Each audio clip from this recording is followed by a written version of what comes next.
One bark from a golden retriever just made a judge order a grown man not to move. The courtroom froze. A 12-year-old girl sat at the witness table, feet not quite touching the floor, hands pressed flat against the polished wood.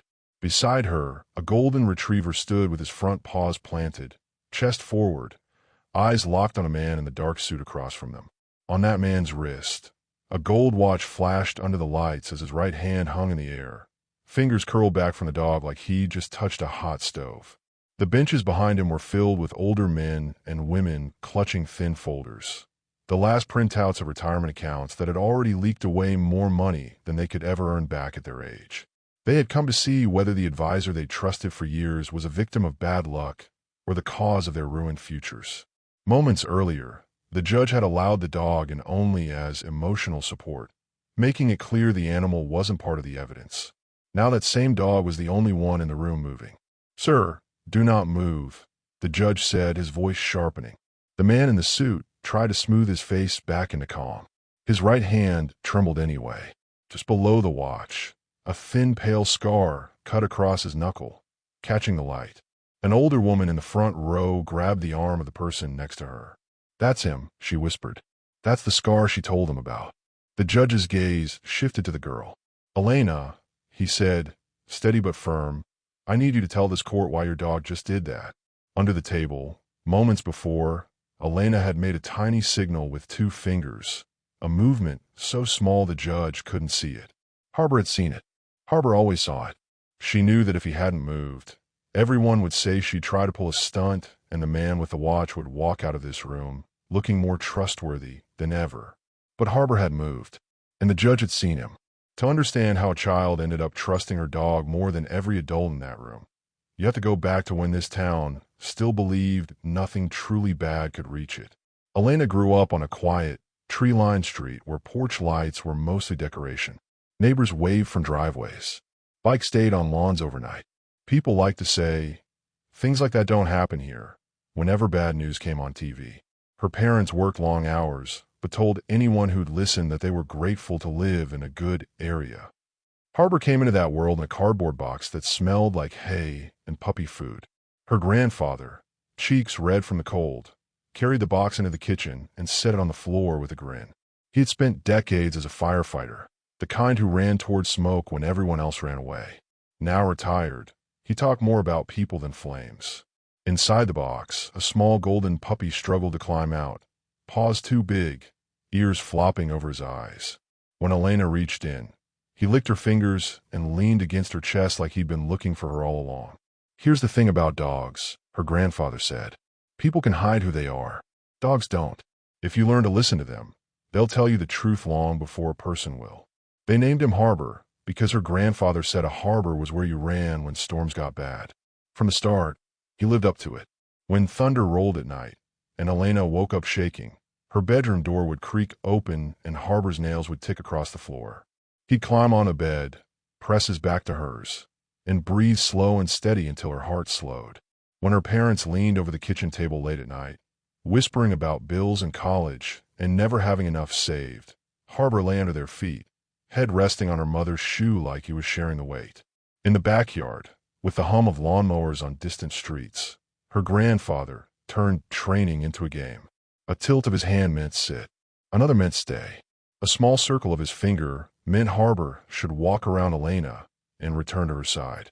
Harbor watched every gesture like it was the only thing that mattered. One day, her grandfather said after Harbor obeyed a string of signals without a word, "This dog will probably testify better than half the folks I've seen on a stand." It sounded like a joke then. Elena laughed and threw the ball again. A few weeks later, a delivery van pulled into their driveway. A stranger stepped into the yard, calling out a friendly greeting. Elena started toward him. Harbor moved first. He placed himself between her and the man, weight forward, ears up, tail lowered but not tucked. "Ready, not wild." "Easy, boy," the man said, lifting his hands and backing off. Her grandfather rested a hand on Harbor's back, and when the man turned away, Harbor's posture softened. He trotted back to Elena, ball in his mouth. "You see that?" her grandfather said. "He knows the difference between surprise and real trouble." Back then, real trouble still sounded like something you could see coming from a mile away. Sirens. Smoke. Flashing lights. Not a well-dressed man with a nice watch and a calm smile. One Saturday that smelled like coffee and lemon cleaner.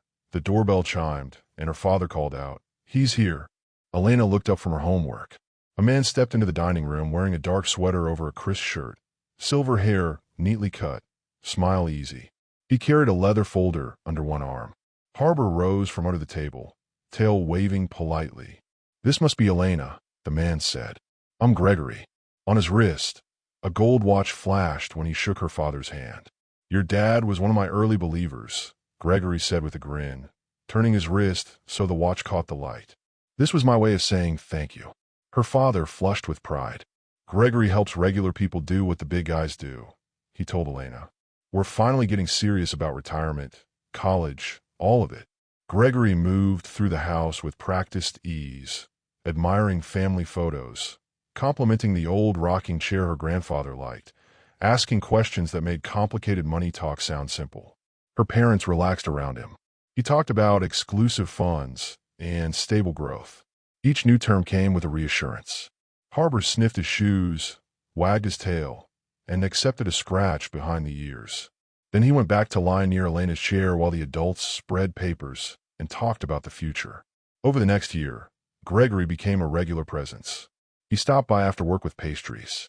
He invited them to cookouts in his bigger yard. He organized a fundraiser for the local animal shelter and put their names on the donor list.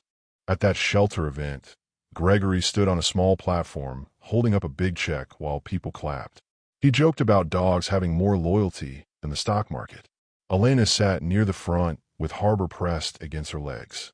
When Gregory stepped down into the crowd, shaking hands and clapping shoulders, Harbor's eyes didn't follow the man's smile. They followed his hands, especially the one with the watch. "See," her father whispered. "Even Harbor knows he's a good guy." At a backyard cookout later that summer, Elena felt the first shift. Gregory crossed the grass toward her, carrying a bowl and making a joke about how nobody would touch salad if there were burgers around. As he stepped closer to pat her on the shoulder, Harbor slid between them. He did it so smoothly that nobody but Elena seemed to notice. One second he was lying in the grass. The next he was standing with his body angled across her knees, chest in front of Gregory's legs. His tail moved, but slower now. His eyes stayed on Gregory's right hand. "Looks like I've got competition," Gregory joked, scratching Harbor's neck. "He's guarding his girl." Everybody laughed. Elena tried to, but Harbor's posture stuck in her mind. It wasn't the goofy, bouncy movement he used with kids or neighbors. It was the same steady, ready stance he'd taken that day with the delivery driver. Only this time there was no stranger, no raised voice, no obvious threat. After that, she started watching Harbor more closely whenever Gregory was around. If Gregory arrived at the house, Harbor was already in the hall, waiting. If Gregory sat in the living room, Harbor lay where he could see his hands. At church, when Gregory slid into the pew behind them, Harbor angled his body to block the aisle, placing his shoulder against Elena's knee. When Gregory reached out to squeeze her father's shoulder or pat Elena's back, Harbor's tail stilled. It was never enough to cause a scene, just enough to feel wrong. "Dogs pick favorites," her mother said when Elena mentioned it. "He's probably just more protective because Gregory comes over a lot." Elena wanted to believe that.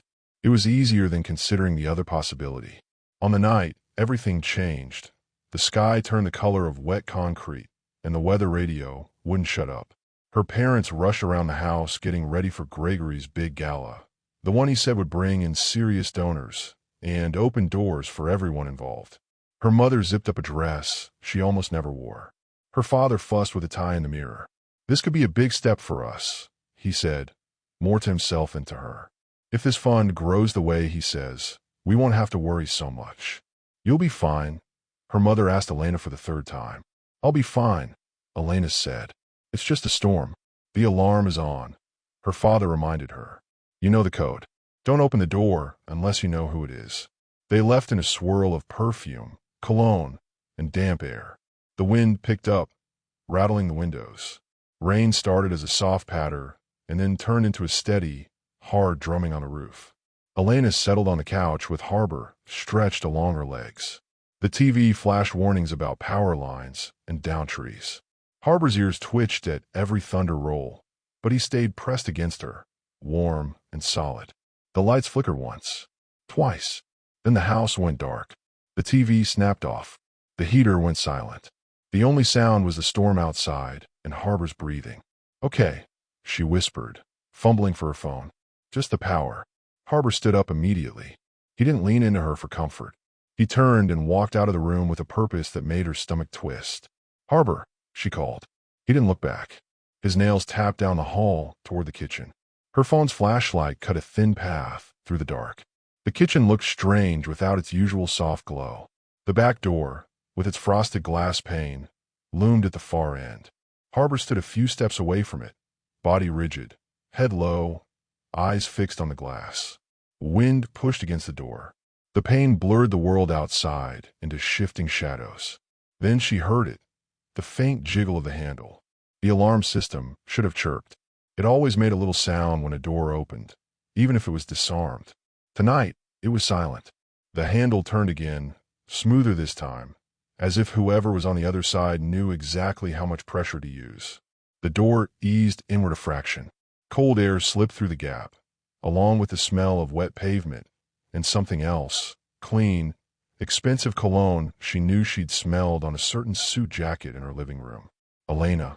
A man's voice called from just beyond the glass. "You home?" Her throat tightened. It sounded like him. Or maybe she only thought it did because his voice was in her house so often.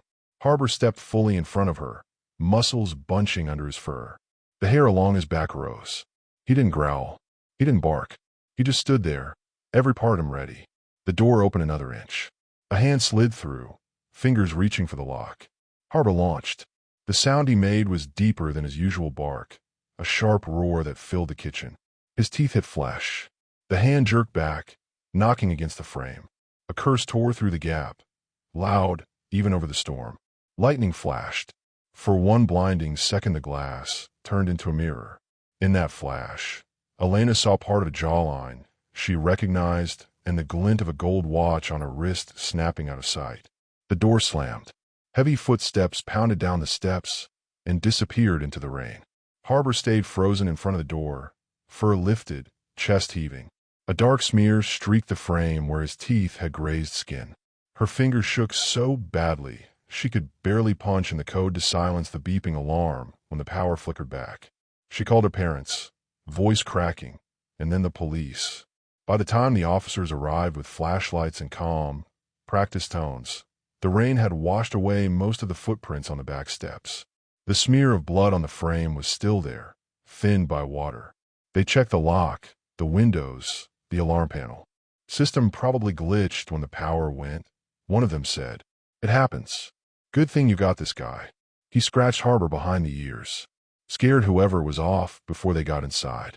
Elena told them about the voice, about the watch, about the flash of a profile in the lightning. The officers exchanged the kind of look adults use when they're trying not to make a kid feel foolish. "Storms can play tricks with shadows," the younger one said. "Brains fill in faces they expect to see. You were scared. That's normal."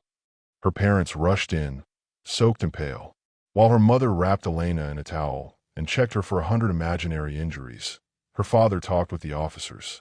The name Gregory came up. So did on stage the whole time. Video of his speech, dozens of witnesses. A photo on someone's phone showed Gregory at the gala, under bright lights, raising a glass. With that many people watching him, an officer said, "There's no way he was here at the same time." The official story settled quickly. A faulty system, an unknown intruder scared off by a good dog. A scary night that ended okay. Her parents repeated those words like a spell. That night, Elena slept in their room. Harbor lay on the floor between the bed and the door, eyes open. In the morning, she walked to the kitchen for breakfast. Harbor was already there, facing the back door, gaze fixed on the handle like he was daring it to move. For a while, she tried to tell herself the grown UPS were right. Maybe storms really did twist sounds and shapes. Maybe fear had taken a stranger and painted Gregory's face over him. Then Gregory came back to the house. He showed up a week later with a box of pastries and his usual easy smile. "Heard you had quite a scare," he said in the entryway. "Wanted to check on my favorite clients." Harbor stood rigid at the end of the hall, watching. As Gregory shrugged off his coat, Elena saw it. a neat strip of bandage wrapped around the knuckle, just below his watch on his right hand. "What happened there?" her mother asked. Gregory glanced down like he'd forgotten it was there. "Oh, this. Got careless cleaning up broken glass after the gala. Someone dropped a champagne flute backstage. No big deal." He laughed it off. Her parents accepted the story. Harbor did not. He took 2 slow steps closer, eyes locked on the bandage, a low vibration starting in his chest. "Harbor," Elena's father warned lightly. "It's okay, boy. It's just Gregory." Gregory held out his uninjured hand. Harbor ignored it. His stare never left the wrapped knuckle. If it had happened only once, Elena might have forced herself to let it go. But it kept happening. At church, when Gregory slipped into the pew behind them, Harbor shifted to block the aisle, leaning against Elena's leg. When Gregory reached to pat her on the back, Harbor's body tensed. At a neighborhood potluck, Gregory raised a glass and toasted smart planning and secure futures. People laughed. Harbor lay under the table until Gregory stepped closer. Then his head lifted and his muscles turned stone. One night, after another gathering where Harbor had planted himself between her and Gregory for the 3rd time, Elena couldn't hold it in. She waited until the front door closed. "It was him," she blurted at the kitchen table. "The night of the storm. It was his voice. His watch. Harbor knows it." Her father's shoulders sagged.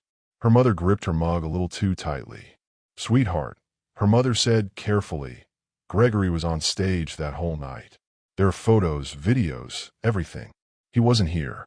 The alarm glitched," her father cut in. "We had the tech out. You heard him. Systems fail. You were scared, alone, in the dark. Your mind can play tricks. Harbor's doesn't," Elena said, sharper than she meant to. Her father pinched the bridge of his nose. "Listen, we put our savings with Gregory, so have a lot of people we care about. Accusing a man like that without proof could ruin his name, and ours. If it's not true, we'd be doing real damage." Her mother reached for Elena's hand. "We're not saying you lied. We're saying you were frightened. That's different. You remember how loud that storm was. Your brain might have filled in pieces that weren't there." The words landed heavy. If she pushed, and she was wrong, she could ruin a man everyone respected. If she stayed quiet and she was right, she was leaving her door open in another way. Under the table, Harbor rested his head on her knee. That night, in her room, she knelt beside him and buried her hands in his fur. "If I'm wrong," she whispered, "why do you hate him so much?" Harbor stared back, eyes steady. He couldn't answer, but his body had been giving the same answer for months. Time went by. Adult conversations shifted from, "We're finally on track," to "The market will bounce back," to "It's just a paper loss." Gregory held more meetings, sent reassuring emails, and talked about temporary turbulence. Then one afternoon, their elderly neighbor staggered up the front walk, face ashen, hands trembling around a stack of papers. "They say I can't get my money," she choked when Elena's mother opened the door. "It's all in that fund. It's gone. I don't know what to do." Harbor stood behind Elena, tail dropped, ears forward, reading the panic in the air. Her father sat the neighbor down at the table, unfolded her statements, and compared them to his own. His face drained of color. "We're in the same fund," he admitted quietly. "Gregory says it's just a rough patch, that it'll come back." "Rough patch," the neighbor whispered. "I'm 72. I don't have time for a rough patch." Word spread fast.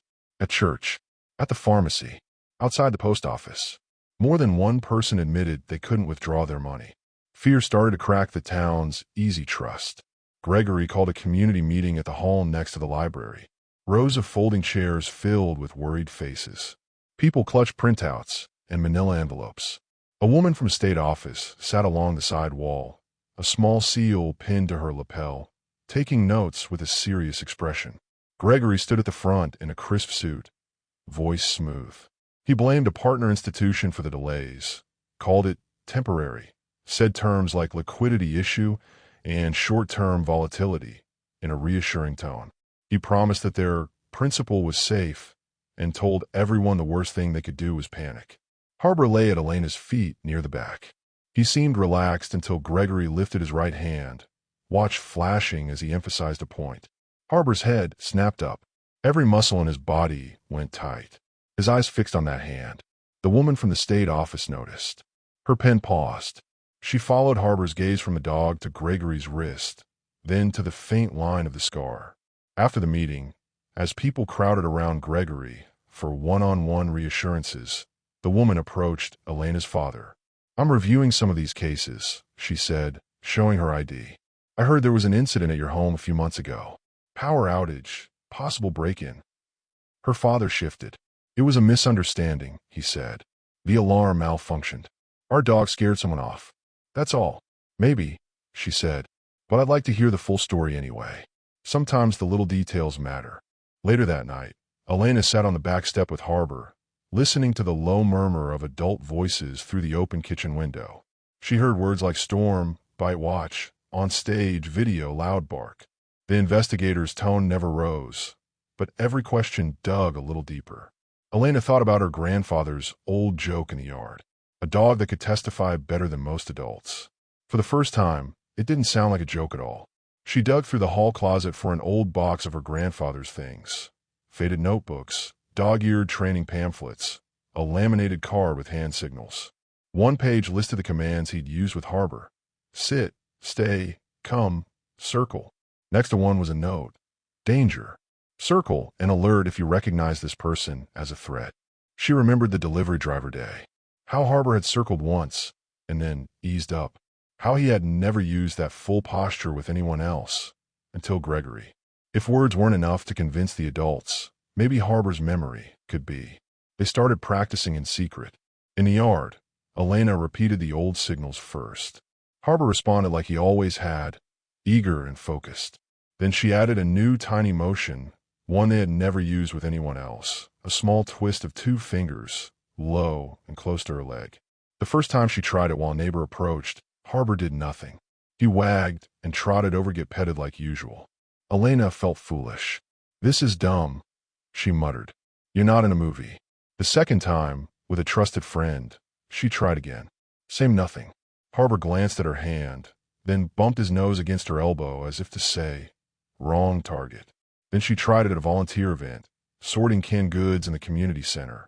A young man in a jacket with Gregory's company logo walked in carrying a box. Elena's heart beat faster.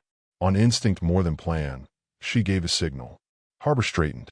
He circled in a slow, deliberate loop that brought him between Elena and the man, then fixed his stare on the logo stitched over the man's chest. The young man hesitated, chuckled awkwardly, and set the box down farther away. Elena exhaled, dizzy. She hadn't said a word. Harbor had made the connection himself. When a subpoena arrived calling Elena to testify, her parents sat with her at the kitchen table. Their faces looked older than they had a year before. "You tell the truth about what you remember," her mother said. "No more, no less."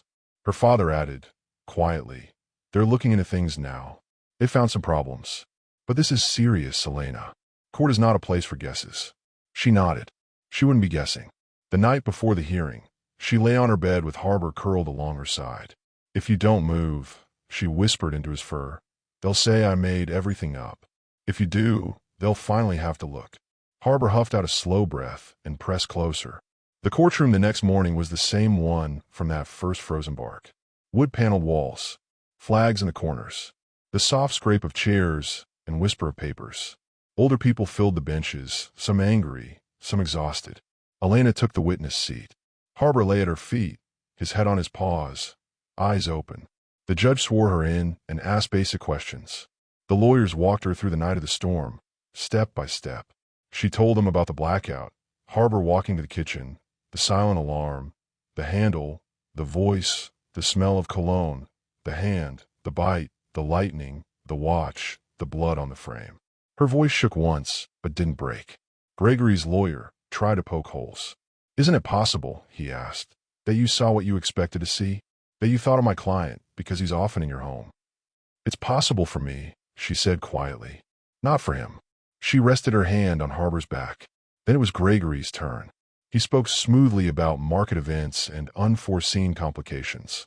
He repeated his story about the gala night. On stage, under lights, plenty of witnesses. To anyone who hadn't lived through the last year, he sounded reasonable. As he talked about the storm, he lifted his right hand to adjust his tie. The gold watch slid back. The scar on his knuckle showed.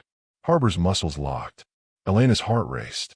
She thought of her neighbors' shaking hands, her parents' fear, the investigators' quiet questions. Every time Harbor had put himself between her and this man. The judge had warned her not to turn this into a circus. Her lawyer had told her to let the adults handle things. Staying still would be the safe choice. She didn't choose safe. Under the edge of the table, hidden from the judge's view, her fingers made that tiny, practiced motion. Harbor rose. Chairs creaked.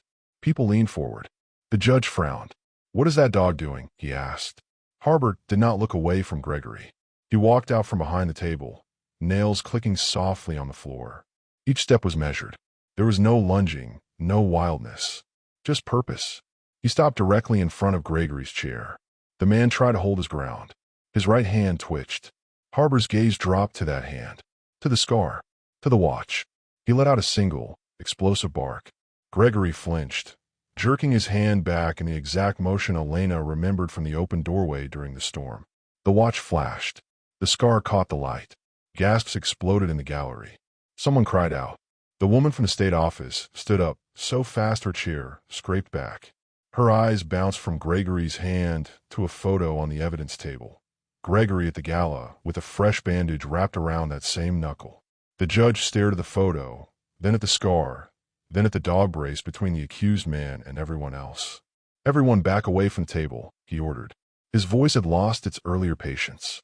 "Bailiff, keep that man right where he is." The bailiff stepped in. Gregory started to speak, but whatever explanation he had died on his tongue when he looked down into Harbor's steady, unblinking eyes. In the weeks that followed, investigators went through every document again. This time, with the timeline under a microscope and people finally willing to see what they hadn't wanted to see, the numbers told a different story. Hidden transfers, shell accounts, quiet withdrawals timed just right. Not everyone got all their money back. Some losses were permanent. But the man with the watch was no longer shaking hands at church or giving talks about secure futures. He was facing a different kind of future under a different kind of lock. One evening months later, Elena sat on the front steps as the sun went down. The street looked like it always had. Porch lights, familiar cars, neighbors talking across lawns. But the easy certainty was gone. People checked their mail with tighter jaws. They asked more questions. They read the fine print. Harbor lay with his head in her lap, eyes half closed. Her parents joined her, sitting close enough that their shoulders touched. "I should have listened sooner," her father said quietly. Her mother stroked Harbor's fur. "So should I," she admitted. "He was telling us in the only way he knew how." Elena scratched the soft spot behind Harbor's ear. "We all wanted to believe we were safe," she said. "It's hard to let go of that." Most people in that courtroom had spent their whole lives being told to trust paper, titles, and polished words. They trusted statements more than instinct, signatures more than the uncomfortable feeling in their chest. It took a child and her dog to remind them that sometimes the first and clearest warning comes from the one friend who doesn't know how to lie. If something in your life feels wrong, if the numbers don't match the promises, if your gut twists when someone talks, if your own Harbor won't relax around a person, pay attention. The cost of staying quiet is almost always higher than the cost of asking hard questions. On the step, Harbor shifted closer, pressing his warm weight against Elena's side. The world still had storms and smooth talkers and systems that failed. But now she knew that if a handle ever started to turn the wrong way again, she would listen to the quiet voice inside her, and to the dog who had once stopped a courtroom with a single bark.